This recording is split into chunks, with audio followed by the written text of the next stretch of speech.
Oscar पुरस्कार 2026, ये सब फिल्म मतलब थोड़ा पढ़ा देते हैं, बहुत दिनों का नया नया सब आ गया, ठीक है। तो याद रखिएगा 58वां ऑस्कर पुरस्कार 2026। ऑस्कर पुरस्कार की जब बात करेगा तो 1929 में ना, 1929 में किसका स्थापना हुआ? ऑस्कर। 1929 में किसका स्थापना हुआ? ऑस्कर। याद रखिएगा एकेडमिक अवार्ड के नाम से जानते हैं, तो किस नाम से? एकेडमिक। ऑस्कर अवार्ड को एकेडमिक अवार्ड के नाम से हम लोग जानते हैं, और हर साल अमेरिका के लॉस एंजल्स से वितरित किया था। कहां से? Los Angeles. हर साल कहां से? अमेरिका के लॉस एंजल्स से आपका वितरित किया जाता है, ये भी बात आपको याद रखना है। तो याद रखेगा कि इस साल जो ऑस्कर पुरस्कार दिया गया है वो 98वां नंबर का है। केमा नंबर का है? 2026 में ऑस्कर केमा नंबर का है? तो पहला क्वेश्चन तो यही बनता है कि ऑस्कर पुरस्कार 2026 कौन से संस्करण का है? तो 98। कौन से संस्करण? 98। और देखिए ऑस्कर और बाफ्टा में बहुत सिमिलरिटी है इस बार के पुरस्कार में, याद रखना, हम तो रटवा देंगे मगर याद रखिएगा क्या क्या सिमिलरिटी है। तो इसका बेस्ट मूवी बोलेगा ऑस्कर का, तो बाफ्टा का भी वही होगा जो हम लोग, अगर एक हम लोग याद कर लेंगे ऑस्कर तो समझिए बाफ्टा भी आपको याद हो गया। ऑस्कर में जो बेस्ट आपका, ऑस्कर में जो बेस्ट फिल्म है इसी का भी है, निर्देशक जो बेस्ट है दोनों में सेम है, ऑस्कर में भी और बाफ्टा, ऑस्कर में भी और बाफ्टा, और बेस्ट एक्ट्रेस भी दोनों में क्या है? सेम। खाली हीरो बदलेगा। चार को चीज मेन होता है, आपको बताए थे हम, इसका सबसे बेस्ट मूवी, ठीक है, बेस्ट एक्टर, बेस्ट एक्ट्रेस और आपका निर्देशक यानी डायरेक्टर, ठीक है, याद रखिएगा। तो सब समान है मगर खाली क्या चेंज मिलेगा? डायरेक्टर। क्या चेंज मिलेगा? तो अगर आप समझिए कि ऑस्कर याद कर लिए तो बाफ्टा भी आपको क्या हो गया? याद हो गया। तो ध्यान से सुनिएगा 98वां नंबर का ऑस्कर पुरस्कार सर्वश्रेष्ठ फिल्म बोलेगा, सर्वश्रेष्ठ मूवी बोलेगा तो one battle after another, one battle after another, one battle after. तो कहेगा ऑस्कर पुरस्कार में बेस्ट मूवी किसको चुना गया?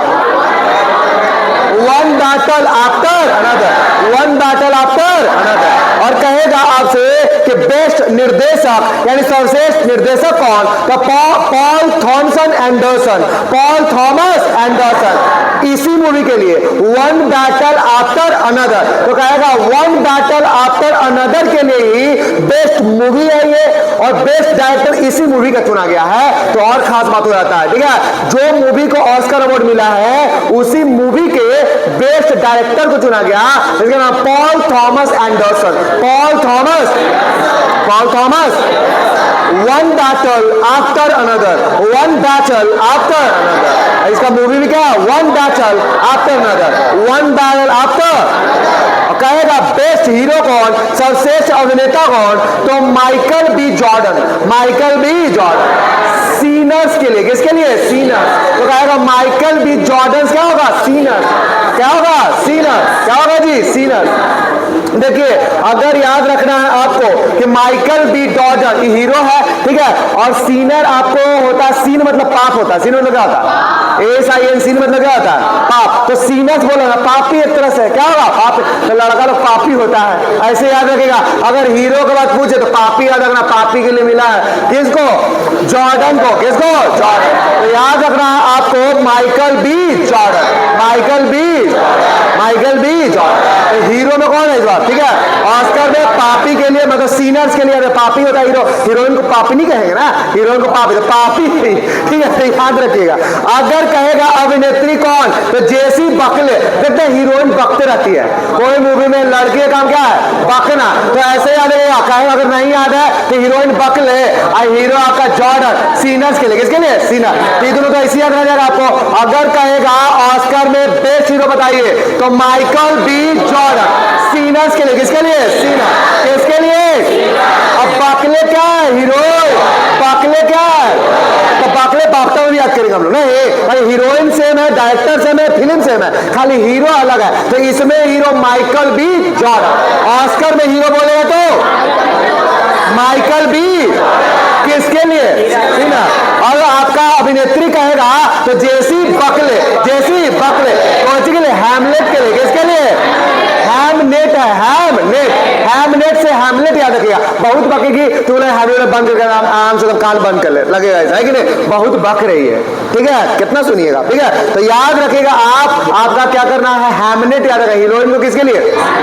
बहुत बक रहे, ट्रिक क्या बता रहे, ठीक है, हमें हरदम के लिए, एक और पढ़े, हरदम के लिए याद रखिए। आइए, कहेगा ऐसे ही आपको बाप्ता याद करवा देते हैं, ठीक है। कहेगा 79वां नंबर का 2026 में बाप्ता, तो कहेगा बाप्ता केमा संस्करण का 70, ऑस्कर केमा नंबर का 90, ऑस्कर केमा नंबर का और 79 बाप्ता ब्रिटेन में देते हैं, कहा देते हैं ब्रिटेन। बाप्ता जो हुआ था ना 1947 में शुरुआत हुआ था, मगर दिया जाने लगा आपका 1949 से। कब देने लगा? और टेलीविजन पे इसका सबसे पहले प्रकाशन 54 में आया था। कब आया था? 54। तो बाप्ता का स्थापना 47 में होगा, मगर टेलीविजन पर कब आएगा? 54 में। कब आएगा? 54। मगर दिया जाने लगेगा 1949 याद रहेगा बाप्ता के बारे में। तो बाप्ता में भी बेस्ट मूवी कहेगा कौन है? तो one battle after another, one battle after. Hindi में लिखा हुआ है एक के बाद एक लड़ाई, ठीक है, एक के बाद एक लड़ाई बोल देते हिंदी में। तो वन बैटल आफ्टर अनदर, एक के बाद एक लड़ाई, बैक टू बैक, ठीक है, याद रखना है। आगे सर्वश्रेष्ठ निर्देशक कहेगा तो Paul Thomas Anderson. Paul Thomas, इसका डायरेक्टर भी कौन है? और उसी मूवी के लिए one battle another, one battle after another, one battle after another के लिए बेस्ट डायरेक्टर चुना गया है। क्या नाम जल्दी बताइए? Paul Thomas Anderson. Paul Thomas, Paul Thomas, Paul Thomas कौन सा मूवी के लिए? One battle after another, one battle after. आइए अभिनेत्री आ रही है जेसी बकले, जेसी बकले कोची के लिए? हैमलेट के लिए। ताकि हीरोइन क्या करती है? बकती है। हीरोइन क्या करती है? मतलब बके तक एक काम किसका होता है? लड़कियों का, हीरोइनों का, ठीक है, याद रखना है। और सबसे अभिनेता याद रखिएगा रॉबर्ट अरामको, ठीक है, रॉबर्ट अरामको। मैं कसम खाता हूं, ठीक है, मतलब इतना बकी बेचारा पक गया, तो हम कसम खाते हैं, ठीक है, हम नहीं सुनना चाहते तुम्हारा बात, ठीक है, आज को, ठीक है। तो याद रखिएगा मैं कसम, मतलब वो हो गया, इरिटेट हो गया उसके बाद से, इतना बकी मैं कसम खाता हूं, ठीक है, आई स्वेयर ऑन, ठीक है, याद रखना है। तो कहेगा आपसे कि बेस्ट हीरो कौन?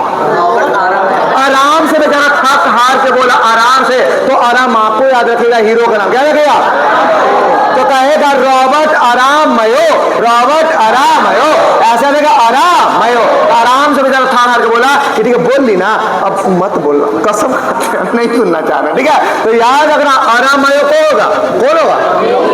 क्या बाप्ता ऑस्कर में आप डिफरेंशिएट कर लीजिएगा, खाली एक ही को तो डिफरेंशिएट करना हीरो का, बाकी हीरोइन वही, मूवी वही, डायरेक्टर वही, हीरोइन वही, मूवी वही, डायरेक्टर वही, हीरो चेंज खाली रहेगा, हीरो चेंज। तो बाप्ता में हीरो अरामयो रहेगा, कौन रहेगा? बाप्ता में हीरो कौन रहेगा? मैं कसम खाता हूं मैं। और कहेगा ऑस्कर में बेस्ट हीरो कौन? Michael B. किसके लिए? किसके लिए? अब याद होना चाहिए, अब नहीं याद होगा मतलब दिक्कत है कहीं नहीं आपने। अब कांस फिल्म फेस्टिवल 78वां नंबर का, जो 26 में 25 में कहा, ठीक है, कांस आपका 26 में नहीं मिला, तो 78वां नंबर का 2025 में कितना नंबर का? 78वां नंबर का कांस फिल्म फेस्टिवल, कितना नंबर का? कांस फिल्म फेस्टिवल हर साल कहां मिलता? फ्रांस। इससे बेस्ट कोई ट्रिक हो सकता है? तो कांस एक शहर है फ्रांस लगा रहे, वही फ्रांस जिसको हम लोग किसानों क्या बोले थे? लागू यूरोप किसको बोले थे? लागू यूरोप, हाँ। तो वहां की जलवायु लगभग यूरोप का पूरा जलवायु के जैसा मिलता है फ्रांस में, इसे लागो आपका यूरोप के नाम से किसे लेंगे? फ्रांस में नेपोलियन बोनापार्ट क्या आपका कोर्सिका द्वीप की रानी अजाइसो में जन्म होगा, कहेगा फ्रांस की रानी कहा? पेरिस। 24 का ओलंपिक भी कहा होगा? पेरिस की नदी है, पेरिस कौन सी नदी? पेरिस किस नदी? सूरो सुंदरियों का देश। शैंपेन शराब कहाँ बनाता है? एक स्पेशल प्रकार का अंगूर का शराब होता है शैंपेन। कहाँ बनता है? कहाँ बनता है जी? कहाँ? याद रहेगा फ्रांस के बारे में? तो याद रहेगा फ्रांस की क्रांति 14 जुलाई 1789 बास्टिल दुर्ग को बास्टिल के किला को तोड़ने के साथ स्टार्ट हो गया था 14 जुलाई 1789। और अमेरिका का संविधान 89 में लिखाया है, पहली बार अमेरिका का संविधान 1789। अमेरिका कौन सी संधि के बाद याद हुआ था? पेरिस की 1783। 1700 देखिए, अमेरिका 4 जुलाई 1776 को आजाद हुआ है, मगर कहेगा पेरिस के संधि के तहत पूरी तरह से इसको आजादी आपको मिला 1783। और याद रखिएगा 1789 में अमेरिका का पहला लिखित संविधान आपका लिखा गया। लिखित संविधान की अवधारणा भी कहां से? फ्रांस। गणतंत्रता वर्ड कहां से? फ्रांस। स्वतंत्रता समानता बंधुत्व कहां से? फ्रांस की जो क्रांति था उसका नारा था स्वतंत्रता समानता बंधुत्व, और उसी क्रांति से हम लोग अपने प्रस्तावना में लिखा है स्वतंत्रता समानता और बंधुत्व। कहां से लिए हम लोग? कहां से लिए जी? याद रखेगा फ्रांस के बारे में सर बात, तो फ्रांस के बारे में सब बात अब याद रखिएगा। और 2024 को जो ओलंपिक पेरिस में हुआ था उसमें 6 को मेडल हम लोग लाए, जिसमें से 1 को हम लोग सिल्वर लाए, गोल्ड 0। गोल्ड कितना लाए? 0। सिल्वर कितना लाए? सिल्वर नीरज चोपड़ा। सिल्वर कौन ला? क्या फेंकता है? भाला। क्या फेंकता? 7 अगस्त को हर साल भाला फेंक बंद भंग आंदोलन कब हुआ था? स्वदेशी आंदोलन कब हुआ था? कोलकाता के टाउन हॉल से स्टार्ट हुआ था। कोलकाता के जब आपका 19 जुलाई को प्रस्तावित हो गया था कि बंगाल विभाजन करना है और 20 प्रस्ताव को आपका पारित हो गया था, तो उसके विरोध में 1905 में 7 अगस्त के दिन कलकत्ता के टाउन हॉल से स्वदेशी आंदोलन बंद भंग आंदोलन चलाया गया था, याद रखिएगा। और उसके बावजूद भी 16 अक्टूबर 1905 को बंगाल का विभाजन हो गया। बंगाल का विभाजन हो गया 16 अक्टूबर 1905 में। आपका 1899 से 1905 तक कर्ज में कार्य है, क्या रहेगा? कहेगा 1899 से 1905 तक किसका कार्यकाल? किसका? और याद है कर्ज में काल में 1901 में सिंचाई आयोग, बेलवी आयोग कहते हैं, क्या कहते हैं? बेलवी आयोग। 1902 में आपको रेलवे आयोग, कौन सा आयोग? यूनिवर्सिटी एक्ट के लिए आया था रेलवे आयोग, लागू किया गया 1904 में। लागू कब किया गया था? 4। और याद रखिएगा 1900 आपका क्या हुआ? ठीक है सर। और देश की आजादी के बाद कहेगा तो आर.के. षणमुखम, मगर कहेगा आपसे कि पहली बार गणतंत्र आपका याद रखना है, गणतंत्रता के बाद कौन पेश किए? जॉन मथाई। और रेलवे बजट भी कौन पेश किए थे? रेल बजट भी पहली बार जब अलग हुआ था कौन पेश किए थे? और इस रेल बजट को आम बजट में मिला दिया गया 2017। विवेक देवराय समिति रेल बजट को किसने मिला दिया? आप। और याद रखें रेलवे को प्राइवेटाइजेशन की बात भी आपका विवेक देवराय समिति था। कौन सा थे? आपका जो रेल दिवस है वो 16 अप्रैल को हर साल मनाते हैं, और 10 से 16 अप्रैल को रेल सप्ताह बोले कब से कब तक? 10 से 16 रेल सप्ताह कब से कब तक? 16 अप्रैल को रेल दिवस। आपका 16 अप्रैल से 53 को पहली बार रेल चला था, ट्रेन चला था मुंबई से 34 किलोमीटर। कितना किलोमीटर? कितना याद रहेगा? और कहेगा आपसे कि आपका जो रेल आपका मेट्रो है वो पहली बार 1984 में कहां पे? भारत में। और याद है कोलकाता में कहां पे? और 2 में कहां पे? और कहेगा ट्रेन में एटीएम कहां पे? तो मुंबई के आपका एक ट्रेन जिसका नाम क्या है? पंचवटी एक्सप्रेस। पंचवटी। और ये कौन सा बैंक का एटीएम? बैंक ऑफ महाराष्ट्र का एटीएम लगा है। ऑटोमेटेड टेलर मशीन 24 घंटा उपलब्ध रहता है, आपका याद रखना है। Automated teller. कहेगा हेल्थ एटीएम कहां पे? लखनऊ। हेल्थ एटीएम कहां पे? Health ATM grain ATM Gurugram, Haryana के गुरुग्राम। और गोल्ड पिघलाने वाला एटीएम हैदराबाद। गोल्ड पिघलाने वाला एटीएम। अरे कौन सा एटीएम बनाए थे? एलपीजी वाला एटीएम कहां पे? हरियाणा में ना। ठीक है, एलपीजी एटीएम कहां पे? तो याद रखिएगा। बाकी हम कांस फिल्म फेस्टिवल बता रहे हैं आपको, ठीक है? तो कुछ स्टार्टिंग में आपको बताते रहेंगे, याद रखिएगा। क्या 71वां राष्ट्रीय फिल्म पुरस्कार, 71वां राष्ट्रीय नहीं आपका 78वां कांस फिल्म फेस्टिवल, 78वां नंबर का कांस फिल्म फेस्टिवल, 78वां नंबर का कांस फिल्म फेस्टिवल 2025। आइए कांस फिल्म फेस्टिवल कहां पे होता है? फ्रांस में। कहां होगा जी? कांस फिल्म फेस्टिवल में जो बेस्ट मूवी का अवार्ड मिलता है उसको पाल्मे डी ओर अवार्ड कहते हैं। क्या बोलते हैं? पाल्मे डी ओर। कहेगा कांस फिल्म फेस्टिवल में जो बेस्ट मूवी का अवार्ड मिलता है उसको हम लोग क्या बोलते हैं? पैल्मेडी और it was just an accident के लिए दिया गया है। It was just an accident, it was just an. बताएगा पैल्मेडी और अवार्ड किसको मिला? It was just N.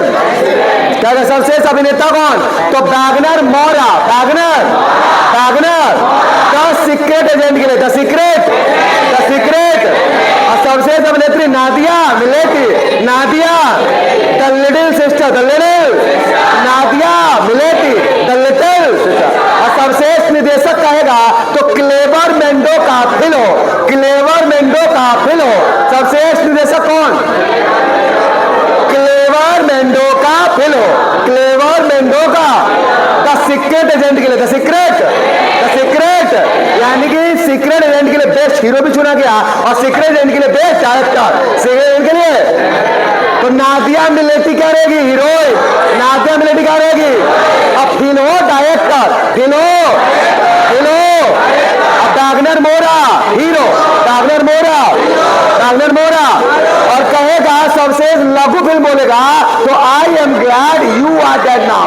कहेगा सबसे लघु film I am glad you are dead now, I am glad you are dead.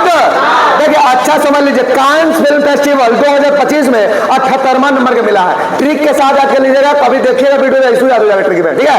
कहेगा आपसे कि बेस्ट आपका मूवी कौन सा था? तो it was just an accident, it was just N. देखिए हीरो को मौका याद रखिए, हीरो क्या बोलेगा? मौका।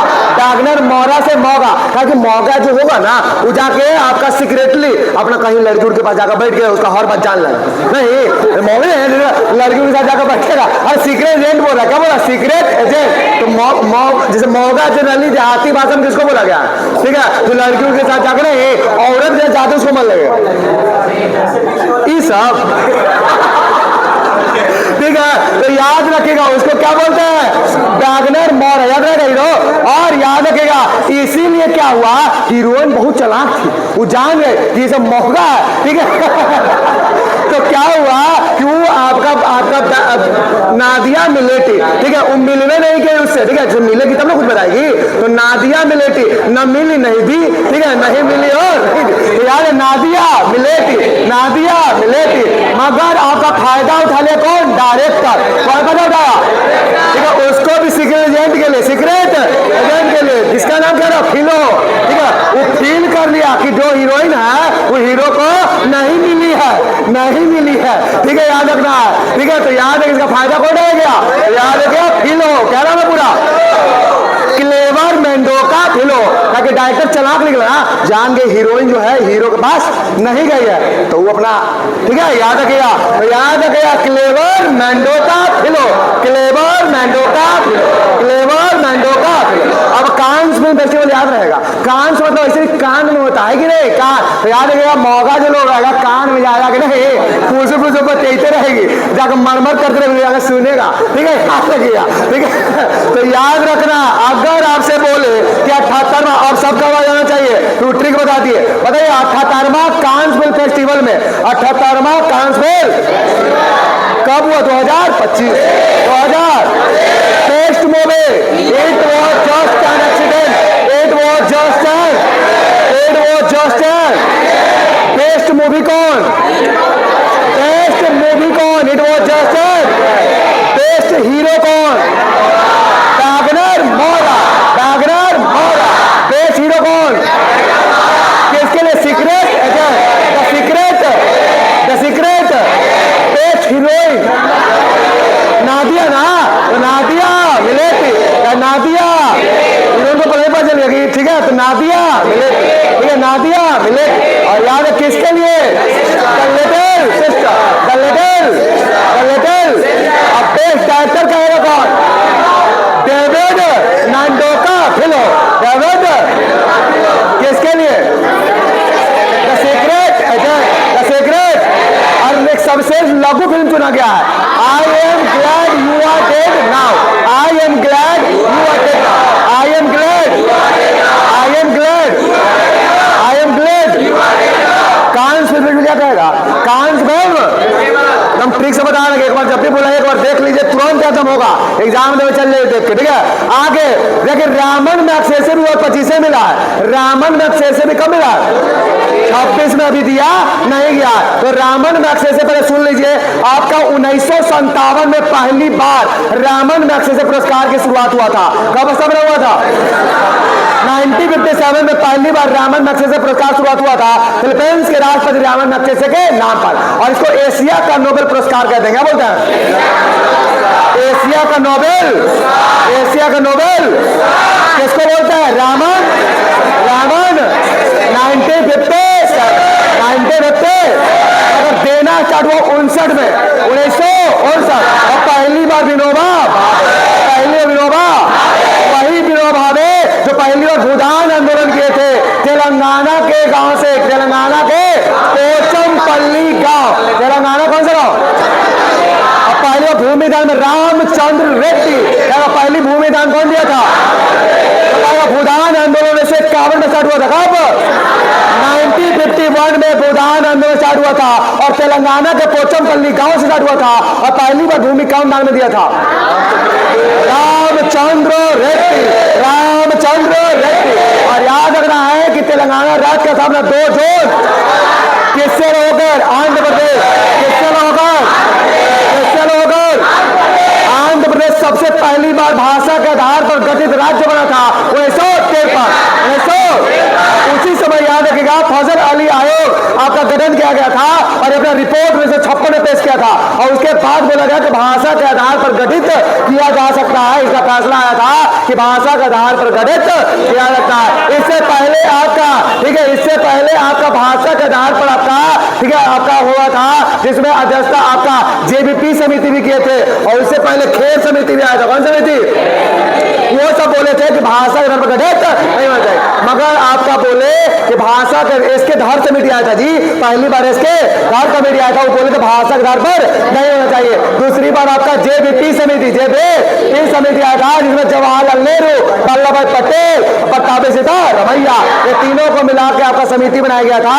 और याद रखिएगा ये भी आपका बोले थे भाषा के आधार पर गठित नहीं होना चाहिए, मगर आपका बाद में 1953 में आपका फजल अली आयोग के अध्यक्षता में भाषा की आधार गठित आपका कमेटी बैठा था जिसमें आपका भाषा के आधार पर तो इनके द्वारा बोला गया कि भाषा के आधार पर गठित किया जा सकता है। और याद रखिएगा इसी सब के चलते आपका 56 कभी कभी लिखा रहेगा, कहीं 58 लिखा रहेगा। उतना दिन के भूख हड़ताल के बाद कोट्टी श्रीरामुलु जो आपका आंध्र प्रदेश के थे उनका निधन हो गया था, मृत्यु हो गया था, याद रखिएगा। और उसके बाद 56 में आपका नियम बना कि आपका भाषा के आधार पर गठित हो सकता है। 7वां संविधान कब आया था? 7वां संविधान कब आया था जी? ठीक है, 1956 में LIC की भी स्थापना हुआ है। 1956 में आपका ONGC का हुआ है। 1956 में आपको याद रखिएगा जो आपका सुएज नहर था उसका राष्ट्रीयकरण किया गया, ताकि सुएज नहर 1869, सुएज नहर 1800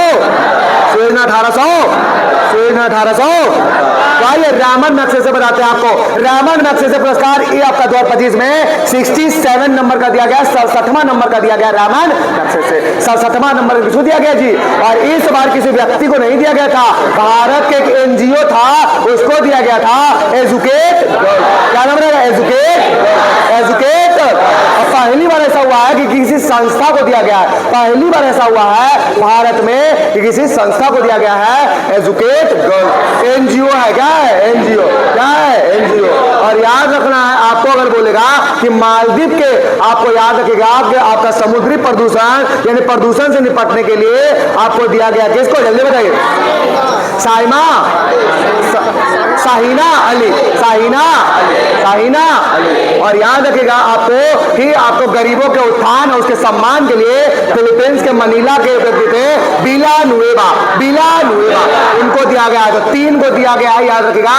रामन मैग्सेसे पुरस्कार फिलीपींस के विलानुएवा को और कहेगा आपसे कि आपका मालदीव के शाहीना अली को, ठीक है, कचरा पर प्लास्टिक प्रदूषण से निपटने के लिए। और याद रखना है एजुकेट गर्ल जो NGO है, एक संस्था है, उसको दिया गया भारत में। किसको दिया गया? भारत में। रहेगा पहली बार रामन मैग्सेसे 1959 में किसको? विनोबा भावे। विनोबा भावे भूदान आंदोलन तो चलाएंगे ही और व्यक्तिगत सत्याग्रह भी किए थे विनोबा भावे। कब किए थे? व्यक्तिगत सत्याग्रह याद रखिएगा Vinoba Bhave, Vinoba Bhave.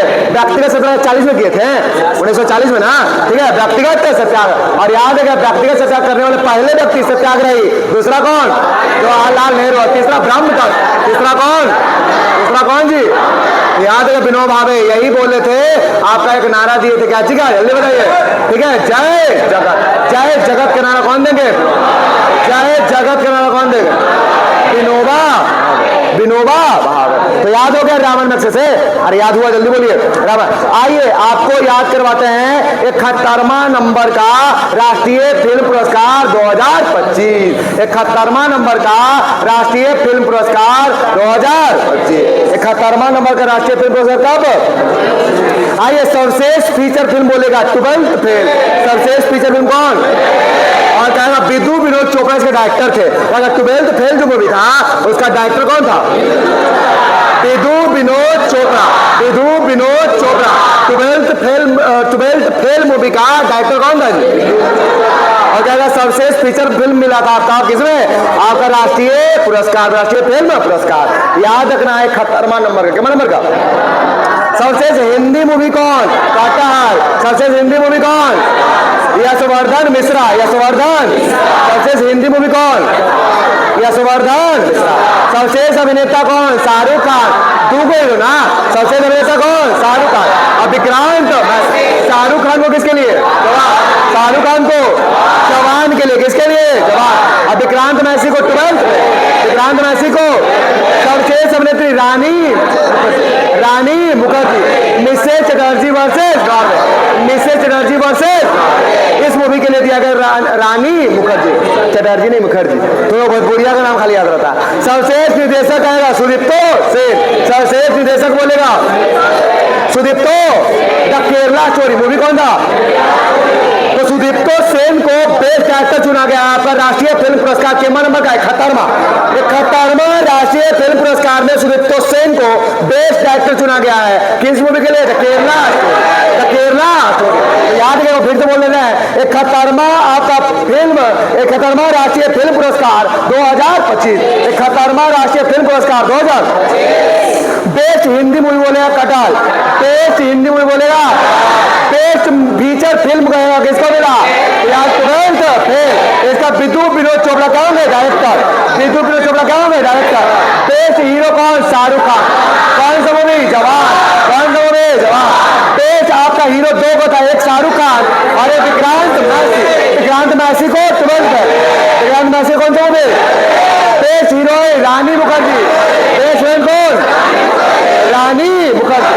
Mrs Chatterjee versus Norway, Mrs Chatterjee versus, और कहेगा आपसे कि बेस्ट डायरेक्टर कौन? तो याद है Sudipto. The Kerala story, best director कौन? द केरला स्टोरी के लिए सुदीप्तो से। क्या याद हो गया आप लोगों को? याद हुआ जी? ठीक है, याद कर लीजिएगा, नहीं याद होगा घर जाके फिर से देखिए। देखिए साहित्य पुरस्कार हम 3 तरह का होता है, और एक बार तीनों याद कर लीजिए, याद रहेगा, कंफ्यूजन दूर हो जाएगा। ठीक है, एक तो साहित्य पुरस्कार नॉर्मल वाला हो गया, एक साहित्य युवा वाला होता है, एक बाल वाला होता है, और तीनों कंफ्यूजन दूर कर लीजिए, याद कर लीजिए। ठीक है, तो साहित्य पुरस्कार कहेगा नॉर्मल वाला कि साहित्य अकादमी 2025, साहित्य अकादमी 2000। देखिए साहित्य अकादमी पुरस्कार है, उसका स्थापना 1954 में हुआ था। साहित्य अकादमी पुरस्कार कब हुआ? साहित्य अकादमी बोले, ललित कला बोले, ठीक है, आधुनिक कला दीर्घा बोले, ठीक है, अगर संगीत कला तो 53, संगीत कला तो कहेगा पद्म पुरस्कार बोले 54, पद्म पुरस्कार बोले, पद्म पुरस्कार, भारत रत्न, और सबसे पहली बार भारत रत्न कब दिया? जवन में ना 3 व्यक्ति को, कितना व्यक्ति को? सीवी रामन, सर्वपल्ली राधाकृष्णन, सी राजगोपालाचार्य, सीवी रामन, सी राजगोपालाचार्य, सर्वपल्ली राधाकृष्णन आपका राष्ट्रपति भी बने थे, उपराष्ट्रपति थे, और दार्शनिक थे, वैज्ञानिक थे, शिक्षक थे, सब थे। और इन्हीं के जन्मदिवस पर हम लोग 5 सितंबर को क्या मनाते हैं? 5 सितंबर को मनाते हैं। अब विश्व शिक्षक दिवस 5 अक्टूबर, विश्व शिक्षक दिवस 5 अक्टूबर को, डॉल्फिन डे 5 अक्टूबर को, हर साल 5 अक्टूबर को मनाते हैं डॉल्फिन प्लेटेनिस्टा गंगेटिका, प्लेटेनिस्टा, और डॉल्फिन को राष्ट्रीय जलीय जीव 2009, डॉल्फिन को राष्ट्रीय जलीय जीव 2000 प्लेटेनिस्टा गंगेटिका, 2008 में गंगा को राष्ट्रीय नदी, 2009 में UIDAI unique identification authority of India, unique identification authority of, unique identification authority of India. Aadhaar card वाला आपका यूनिक आपको आया था आपका 2009, और हाथी को राष्ट्रीय पशु 2010 में सेंट पीटर्सबर्ग समझौता रूस में होगा। आपका टाइगर को दुगना करने के लिए, T/2 करने के लिए सेंट पीटर्सबर्ग समझौता 2010, टाइगर को दुगना करने के लिए। मगर भारत में सबसे अधिक टाइगर कहाँ है? टाइगर सबसे अधिक कहाँ पे? सबसे अधिक। और कहेगा आपसे कि टाइगर स्टेट के नाम से मत पर इसको नहीं, सबसे अधिक वन आच्छादित राज्य में कौन है? सबसे अधिक दाल कहाँ होता है? तांबा का उत्पादन कहाँ होगा? तांबा के लिए राजस्थान में खेती व्यवस्था है, मध्य प्रदेश में तांबा सबसे अधिक, हीरा भी सबसे अधिक कहाँ पे? कहेगा आपसे कि जस्ता कहेगा तो जवार आपका खान है कहाँ पे? राजस्थान। जस्ता का जवार खान कहाँ मिलेगा? सीसा सबसे अधिक राजस्थान, तिलहन सबसे अधिक तिलहन। और कहेगा कि आपका न्यूनतम साक्षरता दर में सबसे कम बिहार, दूसरा पे अरुणाचल प्रदेश और तीसरा पे राजस्थान। तीसरा पे कौन? न्यूनतम साक्षरता में पहला पे कौन? दूसरा, तीसरा और सबसे साक्षर कौन? सबसे ज्यादा साक्षरता दर में सबसे ज्यादा कौन जी? मगर कहेगा उल्लास कार्यक्रम के तहत सबसे ज्यादा साक्षर, क्वेश्चन सुन लीजिए, उल्लास कार्यक्रम का सबसे साक्षर यूनियन टेरिटरी, दूसरा चंडीगढ़, दूसरा अगर राज्य में पहला मिजोरम, राज्य में दूसरा, राज्य में दूसरा, तीसरा त्रिपुरा, चौथा हिमाचल प्रदेश, चौथा कौन? चौथा कौन? कहेगा उल्लास कार्यक्रम के तहत पहला सबसे साक्षर राज्य कौन? दूसरा कौन? दूसरा कौन? तीसरा कौन? चौथा कौन? मध्य बता है हिमाचल, चौथा में हिमाचल, तो मध्य प्रदेश चल रहा है इधर, बहुत अच्छा। ठीक है, दुआ कर दिए तुम लोग। आगे आइए, साहित्य अकादमी पुरस्कार 2025। आइए, हिंदी में कहेगा तो ममता कालिया हो, किसके लिए? जीते जी इलाहाबाद, जीते जी इलाहाबाद, जीते जी इलाहाबाद। तो ममता कालिया हो किसके लिए? इसको उधर कर दे। आपसे साहित्य अकादमी पुरस्कार हिंदी में किसको? ममता कालिया। हम याद कर लीजिए, हिंदी में किसको? आज सब पढ़ना पड़े, हिंदी में ममता जीते जी इलाहाबाद, ममता कालिया जीते जी, जीते जी। नहीं बता कि तुम कालिया है, जीते जी थोड़ा नहीं देखेंगे। एक बात हम बताएं, ठीक है? तो साहित्य अकादमी याद क्या कि कालिया को जीते जी नहीं देखेंगे, मतलब ऐसे बात, ठीक है? बोल दी, ठीक है? कौन? हीरोइन, ठीक है? तो याद रखना है, साहित्य अकादमी कहेगा जीते जी, जीते जी ममता, मतलब उस कालिया पे जरा सा भी रहम नहीं खाई, ठीक है? याद रखिएगा, जीते जी इलाहाबाद। याद रखो पहला, तो साहित्य अकादमी में हिंदी में किसको? ममता। बोलने के बाद बोलिएगा तब याद होगा, ठीक है? नहीं बोलिएगा आप ये सीख कैसे पाइएगा? आगे अंग्रेजी में नवतेज सरना, नवतेज, नवतेज कहेगा क्रिम्सन स्प्रिंग के लिए, क्रिम्सन, इन नाम लेगी इंग्लिश का कहा है, ऑप्शन आएगा आपने पढ़ा जाएगा, क्रिम्सन स्प्रिंग और नवतेज। कहना कि इंग्लिश में बहुत तेज है जी, ठीक है? इंग्लिश में जो है कालिया बहुत तेज था, ठीक है? बाद में पता चला, ठीक है? याद रखना है, तो याद रखना है आपका इंग्लिश में कहेगा नवतेज, ऐसा मन में याद रह जाएगा। इंग्लिश में कौन?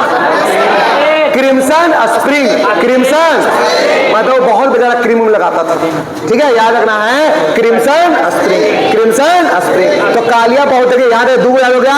हिंदी में कहेगा ममता जीते जी इलाहाबाद, जीते जी, और दूसरा में आपका नवतेज, कौन होगा? Navtej, crimson spring, crimson spring. English याद हो रहा ना, तो मन में घुस जाएगा आज के बाद। आगे मैथिली में महेंद्र, मौसे मैथिली, मौसे, मौसे मैथिली, मौसे मैथिली। याद है मैथिली में किसको? महेंद्र। कहेगा धात्री पात सन गाम, धात्री पात सन, धात्री पात सम गाम के लिए मैथिली में मिला है। धात्री पात सम गाम में किसको मिला? मैथिली में किसको? तो महेंद्र को। मौसे मैथिली, मौसे, मौसे मैथिली, मौसे मैथिली, महेंद्र को। किस चीज के लिए इसको? तो धात्री पात सन, धात्री पात गाम, धात्रीपात्सन गाम, धात्रीपात्सन गाम। याद रखिएगा महेंद्र को मैथिली के लिए याद रह जाएगा अपने आप। संस्कृत में भद्रेश दास, संस्कृत में किसको? ठीक है, याद रखिएगा प्रस्थान चतुष्टय Brahma Ghosh.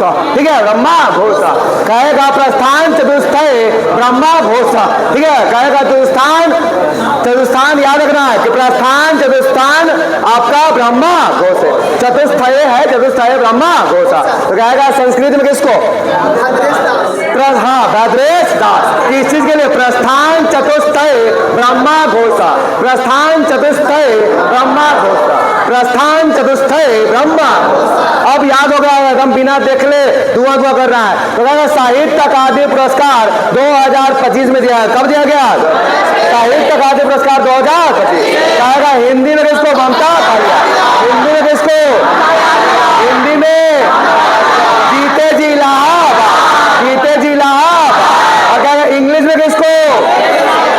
Navtej Sarna, Navtej, Navtej crimson spring, crimson spring. Maithili में महेंद्र, मैथिली में, मैथिली में धात्रीपात्सन गाम, धात्रीपात्सन गाम, धात्रीपात्सन गाम, धात्रीपात्सन गाम। याद रखा। और कहेगा आपका संस्कृत में भद्रेश का, संस्कृत में भद्रेश, संस्कृत में किसको?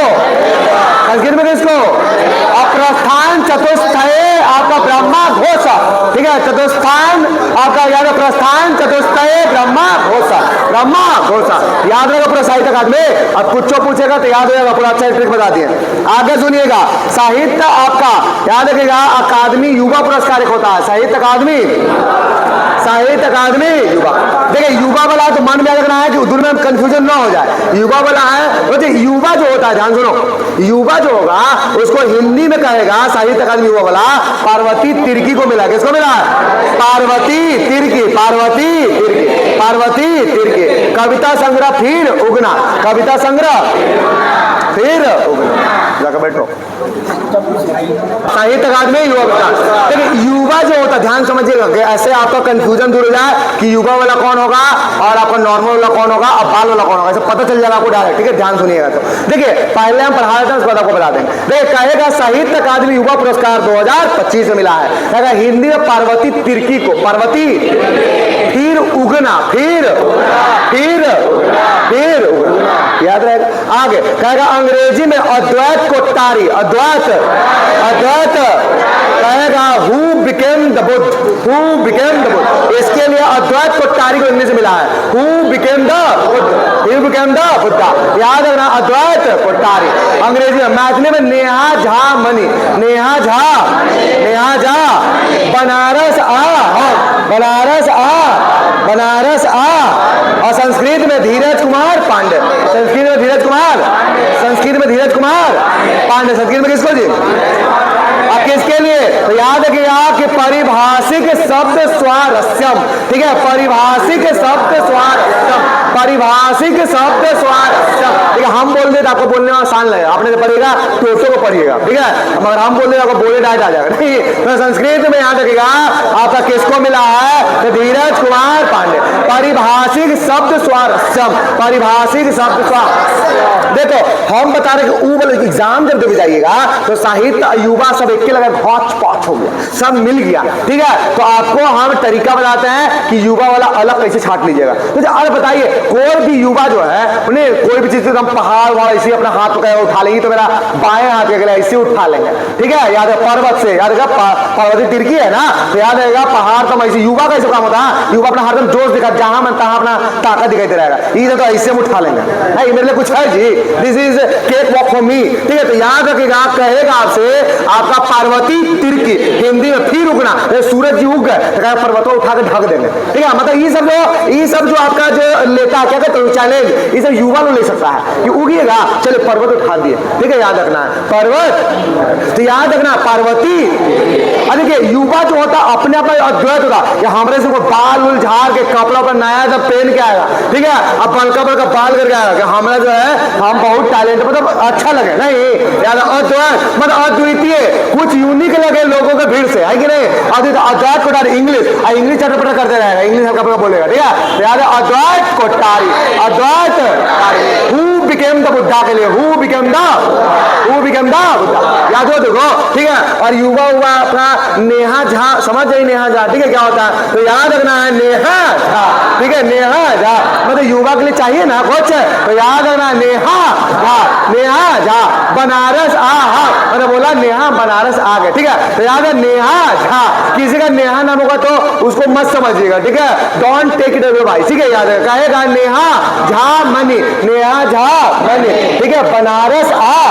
बनारस कहेगा आपसे। अच्छा युवा में एक चीज है ना कि धीरज नहीं होता है, पेशेंस आपको नहीं होता है, ठीक है? कहेंगे 1.5 घंटा का वीडियो देख लो जी, नहीं रील्स देखेंगे हम, ठीक है? याद रखना है धीरज नहीं होता।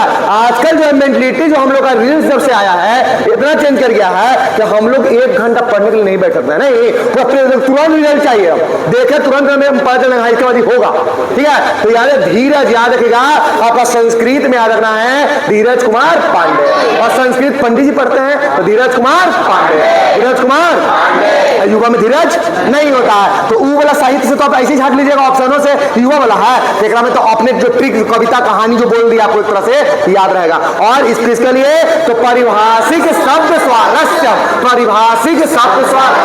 क्या डिस्क्रिमिनेट कर लीजिएगा आप आपसे, ठीक है? साहित्य वाला युवा वाला कौन हो, एकदम पूरा ट्रिक बता दिए, ठीक है? एक बार जरूर देखिएगा जाकर, आगे बताइएगा। कहेगा साहित्य का बाल वाला, बच्चा वाला, बाल मतलब बच्चा, शिशु कैसे बोला शिशु, एक हम सुशील आएगा, क्या आएगा सुशील, ठीक है? तो पकड़ में आ जाएगा, एक को बार नहीं घबराएगा, जैसे बताएंगे अगर वैसे आप देख लिए मेहनत कर लिए तो हम साहित्य वाला में कंफ्यूजन आजकल होता था, नहीं होगा, क्योंकि कंफ्यूजन होता होगा आपको, ठीक है? जब आता होगा 20 दिन बाद यही क्वेश्चन आ जाता होगा तो लगता बाल वाला पढ़े थे कि युवा वाला पढ़े थे कि नॉर्मल साहित्य पढ़े थे। अब आपको जो तरीका बता दी कहानियों में नहीं दिक्कत होगा, ध्यान से इसको समझ के याद कर लीजिएगा। कहेगा साहित्य अकादमी बाल साहित्य पुरस्कार, साहित्य अकादमी बाल साहित्य पुरस्कार, याद है क्या? सुशील शुक्ला, पहले पढ़ा देते हैं उसको, ठीक है? तो कहेगा सुशील शुक्ला, सुशील 1/12 मतलब बच्चा तो 12 साल से नीचे का होता है, ठीक है? 1/12 मतलब 12 साल का भी 1 भाग तुम है, ठीक है? बढ़ रहा तेज है, ठीक है?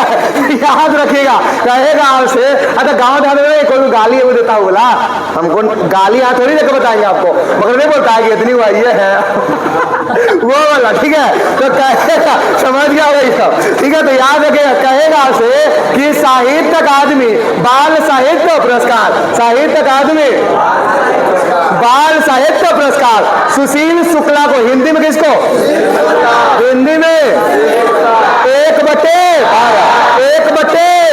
पूरा दिख रहा होगा, बच्चा वाला देखो 12 वाला होगा कि बच्चा 12 का भी 1/12 आ गया, ठीक है? तो बच्चा कहेगा 1/12 सुशील शुक्ला, और सुशील होता बच्चा, सुशील शिशु होता, क्या होता है सुसु भी कर देता है, ठीक है? वो वाला, ठीक है? याद रखना है। तो बाल साहित्य पुरस्कार।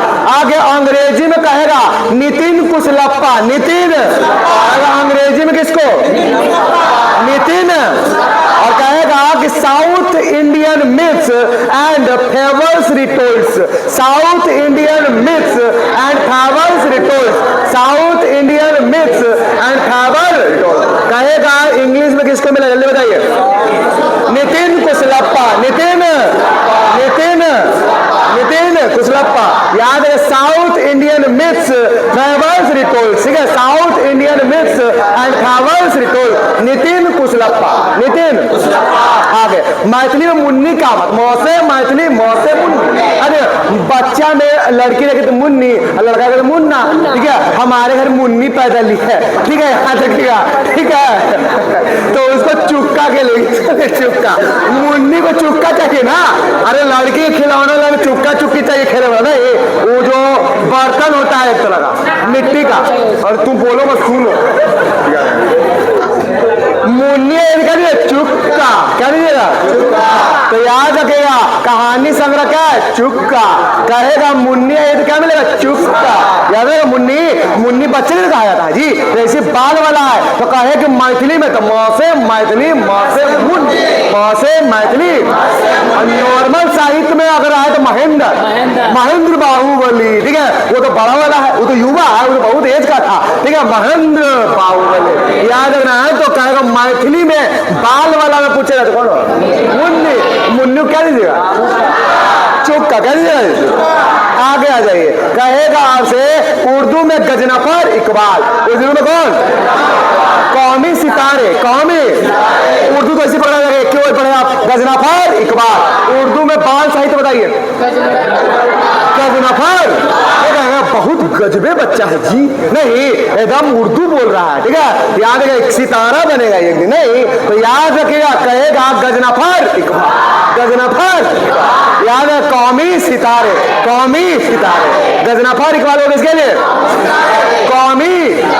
अब याद हो गया होगा फिर से, कहेगा बाल में तो बच्चा वाला, बाल बच्चा, ठीक है। शीशो वाला तो याद है सुशील कार्की। सुशील आपको यहाँ। और कहेगा किस चीज के लिए? एक बटे इतनी को, एक बटे कहेगा नितिन कुशलप्पा को इंग्लिश। नितिन कुशलप्पा। नितिन कुशलप्पा किसके लिए? आपको वो तो बाद में बताना, ठीक है। पर Nitin Kushalappa South Indian myths and favours report. South Indian myths and favours report. याद हो, साउथ इंडियन मिथ पहले क्या था? सुन लीजिए, बता ट्रिक सुन लीजिए।